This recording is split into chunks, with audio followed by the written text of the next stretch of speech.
ఈ కార్యక్రమంలో పద్మశ్రీ అవార్డు గ్రహీతలు కవులకు కళాకారులకు జీవితంలో వయసు మీద పడ్డ తర్వాత వెనక్కి మళ్ళీ చూసుకుంటే చప్పట్లు దుప్పట్లే మిగులుతున్నాయి తప్ప ఇంటి ఖర్చులకు కూడా వెళ్ళని అత్యంత దుర్భరమైన పరిస్థితులు గ్రామీణ ప్రాంతాల నుంచి వచ్చిన కవుల కళాకారుల పరిస్థితి. అందుకే ఈ రాష్ట్ర ప్రభుత్వం ఆలోచన చేసి మా మంత్రివర్గ సహచరుల అనుమతితో ప్రతి ఒక్క పద్మశ్రీ అవార్డు గ్రహీతకు 25 లక్షల రూపాయల నగదు బహుమతిని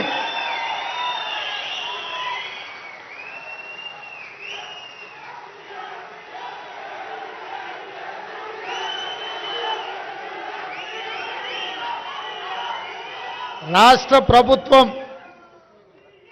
ఈ పద్మశ్రీ అవార్డు గ్రహీతలను చప్పట్లు దుప్పట్లతోనే కాదు నగదు బహుమతి ఇవ్వడం ద్వారా జీవితాంతం ఈ కళలకే వారు అంకితం చేసి మిగతా జీవితాన్ని కూడా ఈ కళలోనే వాళ్ళు రాణించాలని మన ప్రభుత్వం ప్రజాప్రభుత్వం 25 లక్షల రూపాయలతోటి నగదు బహుమతి వారికి ఇవ్వాలని మా ప్రభుత్వం నిర్ణయం తీసుకున్నది.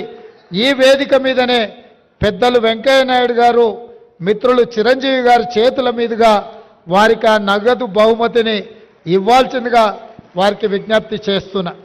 అదేవిధంగా ఈ నగదు బహుమతితో పాటు ప్రతి నెల వారి ఖర్చుల కోసం, ఎందుకంటే వైద్యము ఆరోగ్యము ఖరీదైంది, ఇంట్లో చిన్న చిన్న ఖర్చులు కూడా ఈరోజు పెరిగిపోయినాయి.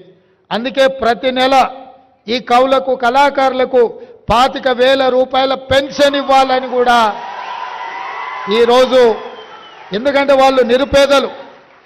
దాసరి కొండప్పని చూసిండు కదా, మా జిల్లా వాడు, నా పక్కనే దామరగిద్ద మండలం, అత్యంత పేద కుటుంబం నుంచి వచ్చింది. వాస్తవంగా మనం ఇట్లాంటి అవార్డులు రివార్డులు ఇవ్వాలన్నా వాళ్ళు అక్కడి నుంచి ఇక్కడికి కారులోనో కావలసిన వాళ్ళని తీసుకొని ఇంత దూరం రావాలంటే కూడా తవ్వ ఖర్చులు కూడా కష్టంగా ఉండే పరిస్థితులు.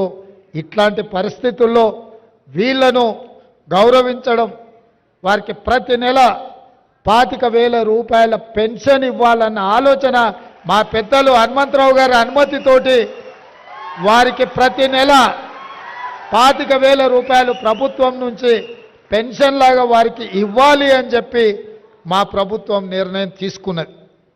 మిత్రులారా, నేను ఒకే ఒక్క మాట ఈ వేదిక మీద నుంచి చెప్పదలుచుకు, సాంప్రదాయాలను గౌరవించాల్సి వచ్చినప్పుడు, మన భాషను, మన సంస్కృతిని, మన సాంప్రదాయాలను కాపాడుకోవాల్సి వచ్చినప్పుడు అన్నిటినీ పక్కన పెట్టి మనందరం ఏకం కావాల్సిన అవసరం ఉన్నది.